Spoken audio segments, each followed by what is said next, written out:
Bonjour à tous, nouvelle vidéo aujourd'hui où on va parler du système Rackless et de sa conception. On commence maintenant.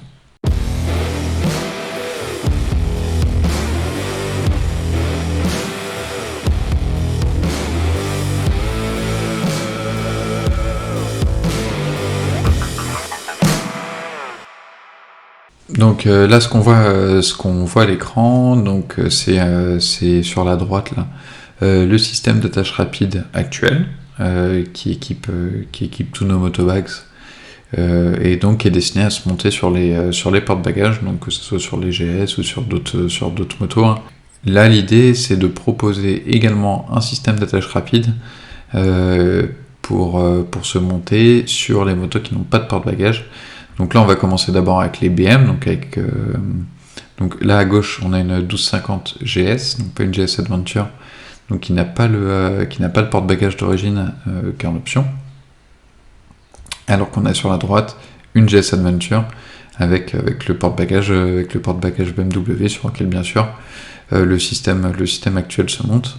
Et donc on a dessiné un système qui permet de se venir fixer sur les points de fixation des varios en fait, donc pour les BM, donc ça sera compatible avec la GS 750, la GS 850, la GS 1250, la 1200 également. Donc voilà, ça nous permet de couvrir une assez grande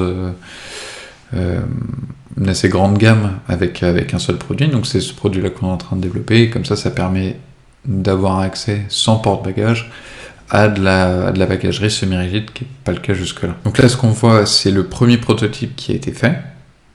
Donc rapidement, donc c'est Andy qui les avait fait. Donc là, on voit la moto d'Andy, tous les protos qui ont été faits.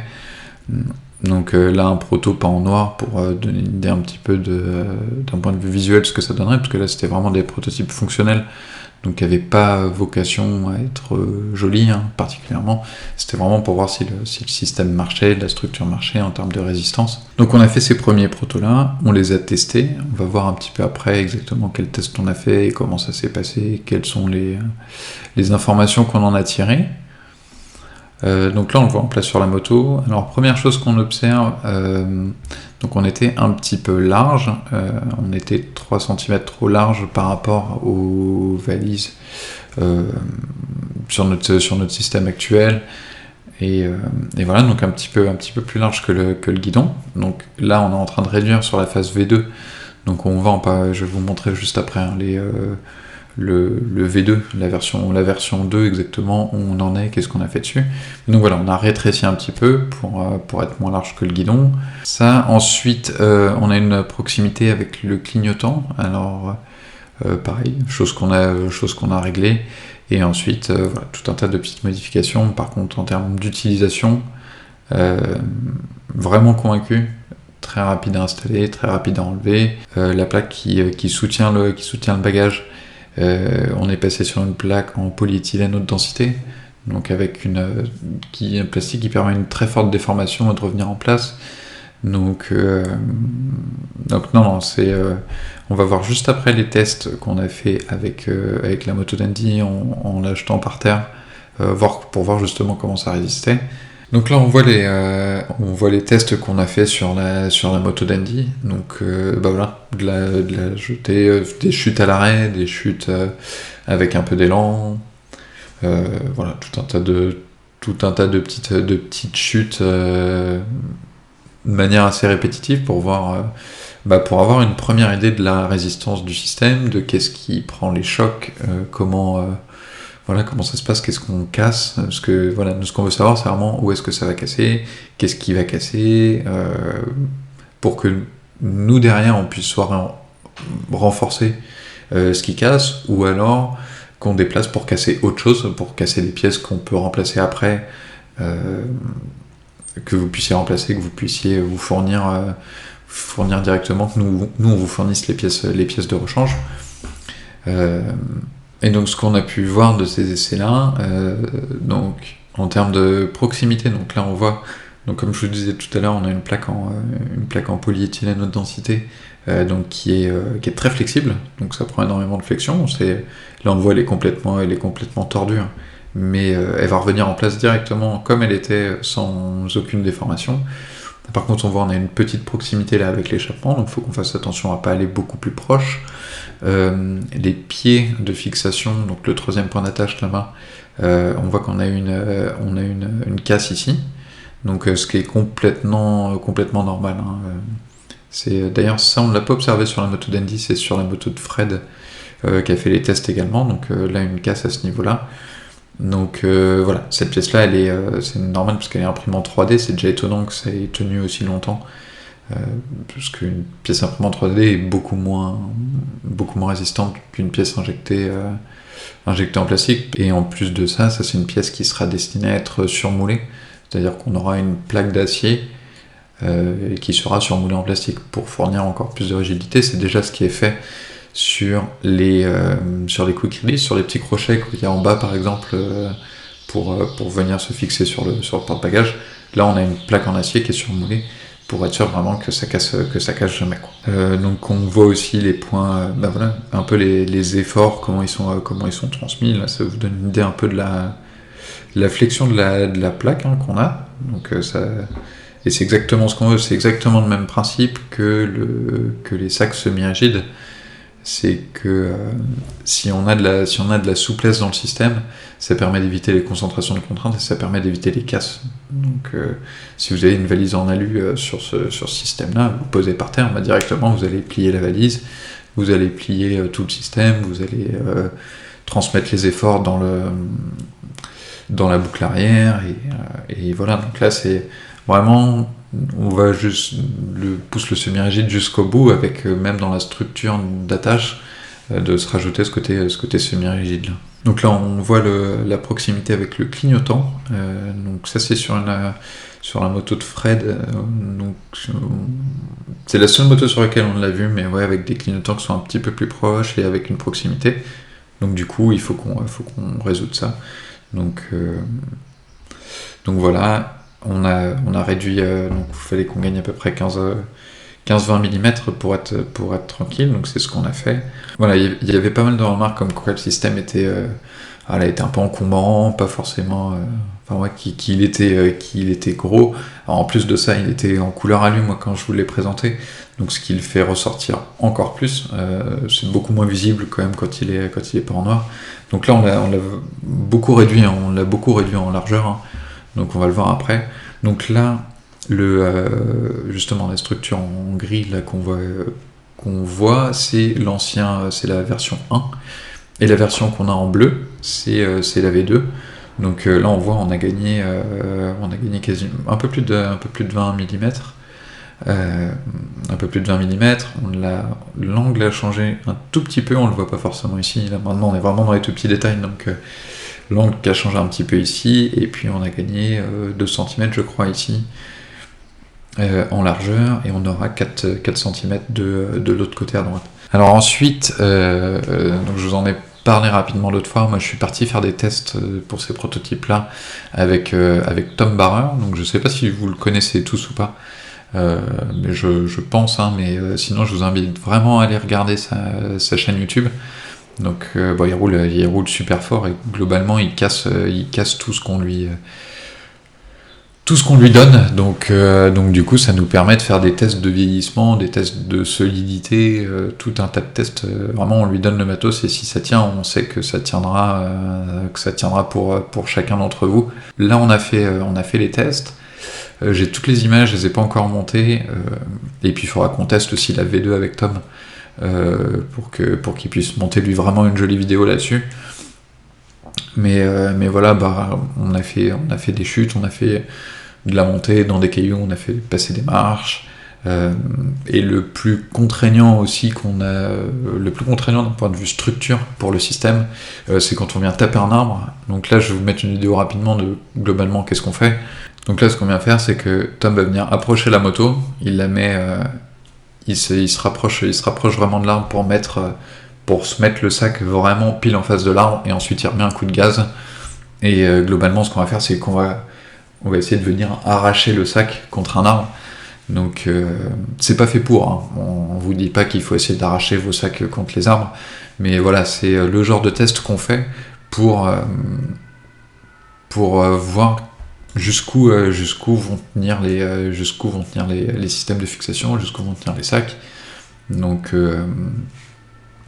voilà, c'est le genre de test qu'on fait pour voir où vont aller les efforts et voilà. Et dans le cas où vous allez toucher un arbre pendant une petite single ou quoi, et c'est de voir qu'est-ce qui va casser, est-ce qu'il y a quelque chose qui va casser ou pas, et si jamais on casse quelque chose, qu'est-ce qu'il vaut mieux qu'on casse pour pas que vous soyez bloqué derrière, etc. Donc c'est tout ce process-là qu'on essaye de voir maintenant, c'est-à-dire que le concept de base marche, maintenant on l'a testé, ça marche aussi, et maintenant toutes les petites failles qu'on a, il faut que ça soit fixé, enfin faut que ça soit résolu, ou alors faut pas que ça soit problématique.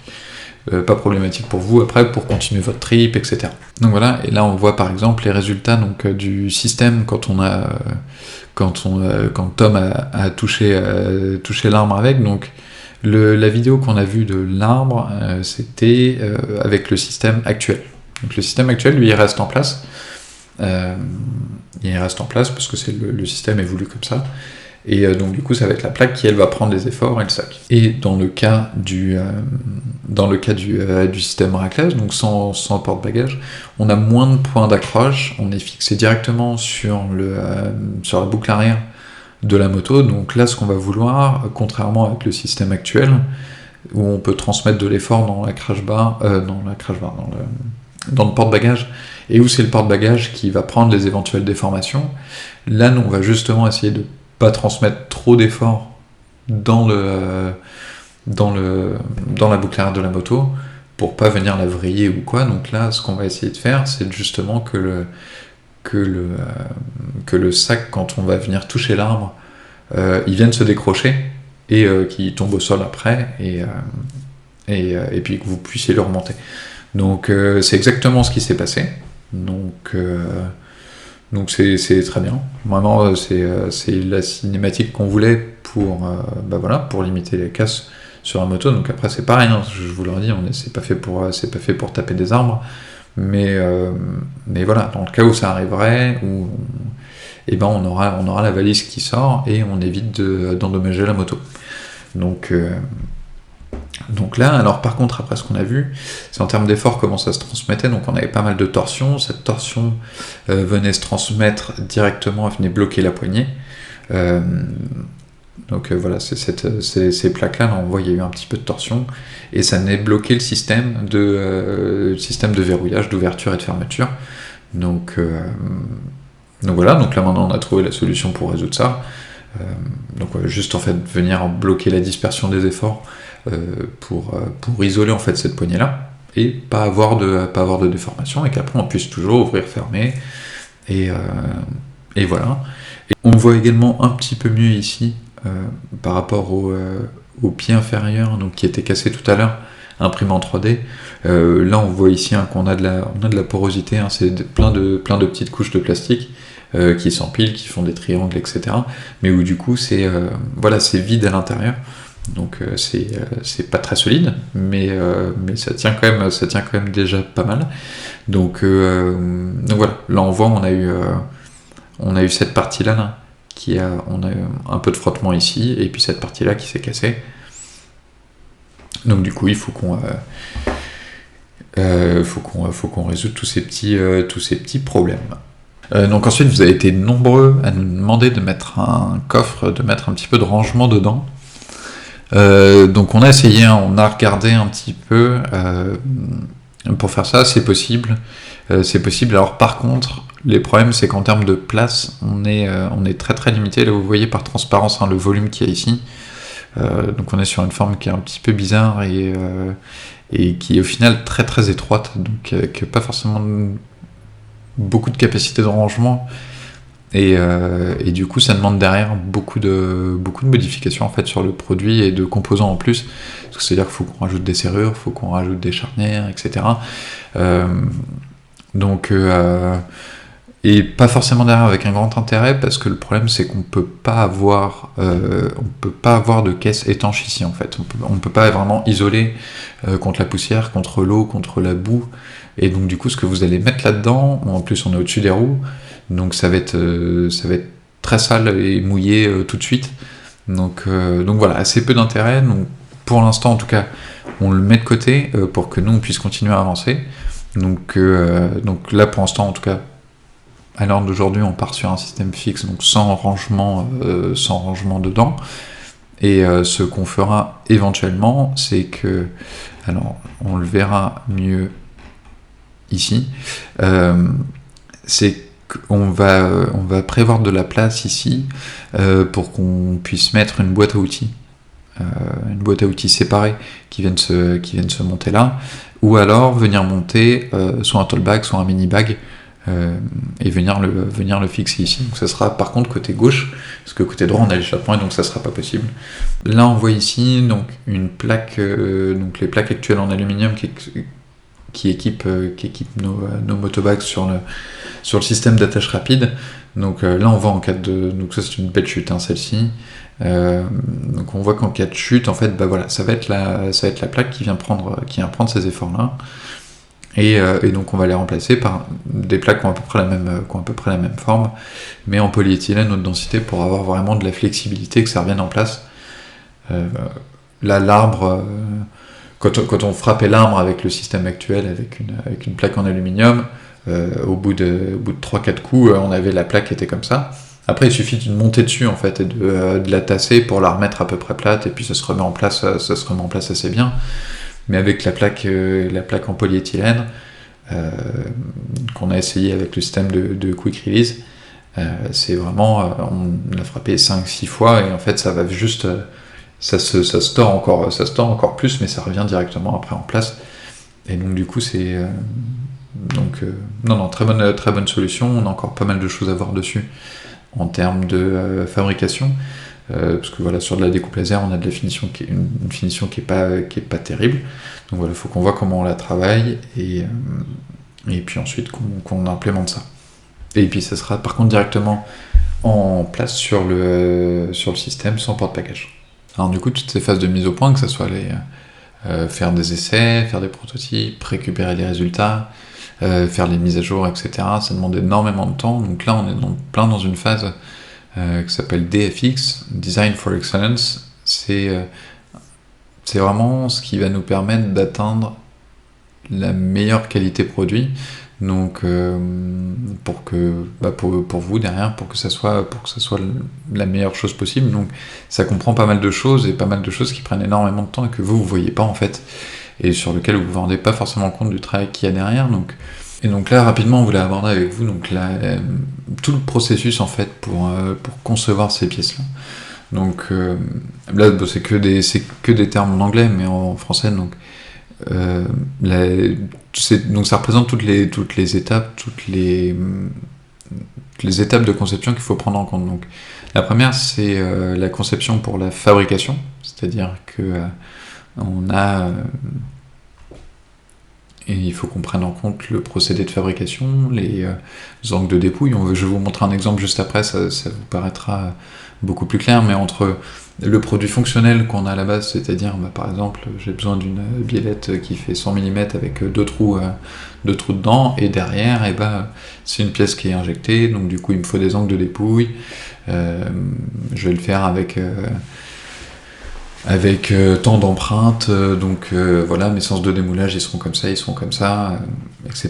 Donc entre la partie fonctionnelle, qui est la partie qu'on a faite et qu'on a testée, où vraiment on avait juste des pièces qui faisaient la taille qu'on voulait, et pour avoir la cinématique qu'on voulait, etc. Maintenant, il faut qu'on les applique pour pouvoir les fabriquer derrière, et pour pouvoir les assembler. On arrive au deuxième point, c'est le design for assembly, donc conception pour l'assemblage.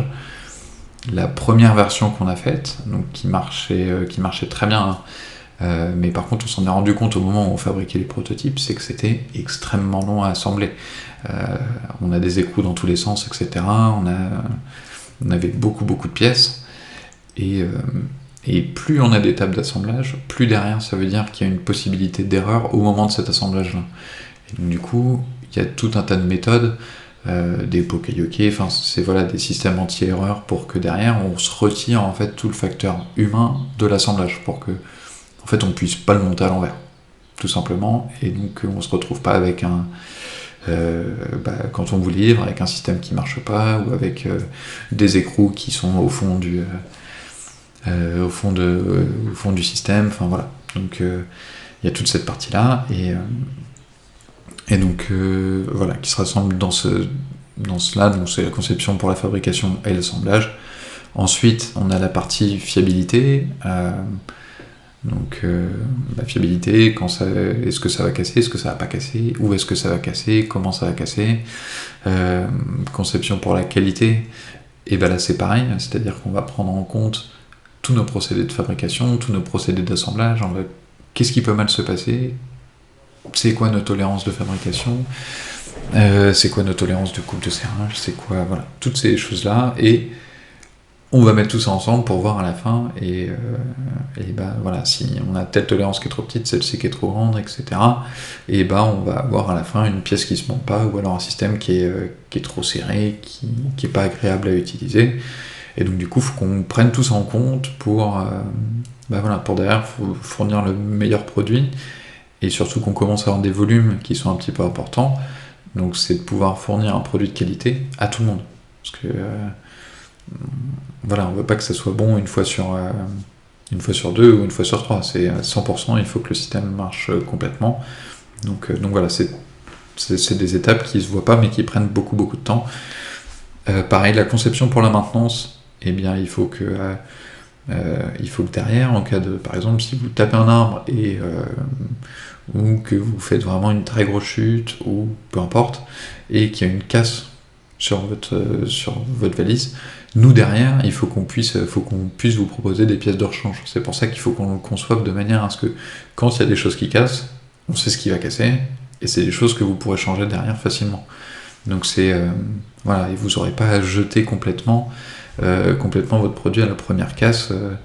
Donc et ça se rejoint un peu ici avec la durabilité. Conception pour le test, ça c'est pas forcément intéressant pour nous parce que c'est pas trop le cas. Design for supply chain, donc là c'est pour tout ce qui est logistique. Donc globalement on essaie de gagner au maximum de poids, au maximum de place, pour que les coûts de transport soient les plus faibles possibles. Et ensuite la conception pour le coût. Et ben là c'est simple, il faut que l'ensemble du système coûte le moins cher possible à produire pour que vous derrière il vous coûte le moins cher aussi. Et donc voilà, après c'est tout le travail de conception, d'ingénierie derrière pour quel matériau on va utiliser, quel procédé on va utiliser, quelle méthode d'assemblage, essayer de réduire au maximum le nombre de composants, parce que moins il y a de composants, moins ça coûte cher forcément. Donc voilà, c'est toutes ces petites choses-là, ça prend beaucoup de temps, mais bon, ça arrive, on est dessus, et on devrait avoir un produit qui arrive bientôt. Et donc là on voit un exemple de conception pour fabrication. Donc là, voilà, par exemple, on a ce type de forme-là de quelque chose qu'on a besoin de fabriquer, parce qu'on va avoir un axe, on va avoir deux axes qui rentrent ici, on va avoir deux vis là. Donc fonctionnellement, c'est tout ce dont on a besoin. Mais par contre, dans la vraie vie, donc là, cette pièce-là est même pas finie en DFM, mais voilà, ça va être, on va l'injecter par ici. On va avoir des tiroirs qui viennent dans ce sens-là. On a besoin d'un angle de dépouille qui soit au moins de tant de degrés, etc., etc. Et on a besoin d'avoir un poids réduit. On a besoin de renforcer la pièce. Donc voilà. Là, on voit des exemples d'angle de dépouille. Globalement, vous voyez la rouge. Là, si on n'a pas d'angle de dépouille, qu'on fait quelque chose de droit, et on va pas pouvoir le démouler. On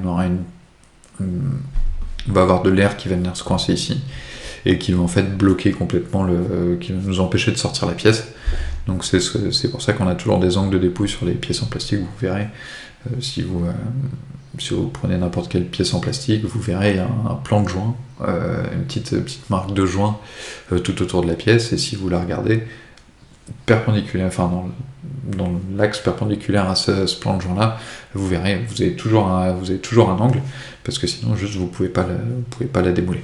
Donc pour conclure rapidement, ce qu'on voit à gauche, c'est la version V1, c'est celle qu'on a testée et qu'on a assemblée il y a quelques semaines. Donc on était à 3,4 kg avec à peu près 95 pièces qui faisait l'ensemble. Et donc là sur la V2, donc, sur laquelle on est toujours en train de travailler, mais bon, sur laquelle on touche à la fin quand même. Donc là on est sur un poids de 2,9 kg, donc on a gagné 500 grammes.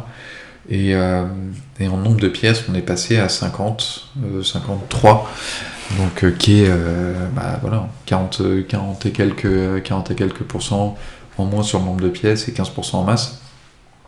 Donc c'est très bon résultat, on est content de ça. Donc là maintenant on va les lancer en fabrication bientôt, on va tester ça, normalement c'est la version finale, et ensuite on pourra commencer à lancer tout ça en fabrication. Donc, après on en parlera sûrement, mais de ce process là après d'industrialisation qui prend pas mal de temps également. Mais voilà, déjà là, toute cette phase de conception que je vous expliquais tout à l'heure, voilà, ça vous permet de mettre des chiffres un petit peu sur ce que ça nous permet de gagner. Et donc là, en termes de coût de fabrication, donc on gagne 500 grammes par sac, donc c'est pas du tout négligeable, c'est assez important. Et surtout, on est sur des structures qui sont faites un peu différemment, donc on réussit encore à baisser les coûts. Et ensuite, en termes de coûts d'assemblage, c'est là où on va gagner encore plus, parce que là, on a réduit le nombre quasiment de pièces par 2. Et donc, du coup, globalement, on va réduire le temps d'assemblage par 2 aussi, à peu de choses près. Et puis voilà, avec le poids, ça veut dire qu'on gagne aussi en coût de transport. Donc voilà, tous ces petits gains-là, ils sont importants pour que derrière, on puisse vous fournir des produits qui sont de qualité, qui sont fiables et qui sont au bon prix. Donc voilà, c'est tout pour aujourd'hui. J'espère que ça vous a plu, ce petit détail un petit peu de rentrer dans la conception, dans les résultats des essais, et d'être assez transparent avec vous sur ce qui casse pas, et comment on résout ces problèmes-là. Donc on revient très rapidement vers vous avec des nouvelles vidéos, et puis je vous dis à bientôt.